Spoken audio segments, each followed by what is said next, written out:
Hello everybody, in this quick guide, I'll show you how to download MECCHA Chameleon on Steam on your PC. This will be a very quick and easy guide on how to do it. So let's get straight to it. First off, go ahead and open up your Steam. On your Steam, go ahead and click on Store. Since I have the game, it went to library at first. But go ahead and search for the store on MECCHA Chameleon right here. Go ahead and search for it and then MECCHA Chameleon, go ahead and click on it. Go ahead and scroll down right here. In this section, you will see a section that says, or a box that says buy now. It will be $4 or so. Since I already have the game, it is showing on play now. Go ahead and download the game. It will be a few minutes on downloading the game, but once downloaded, it will show up on your downloads first. Once done, it will be on your library. Once in your library, go ahead and click on play right here to launch the game.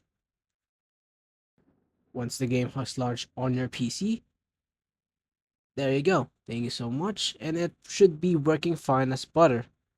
So that's it for this video, guys. Thank you so much for watching. Don't forget to leave a like if this video helped you out. Thank you so much for watching. Have a wonderful day.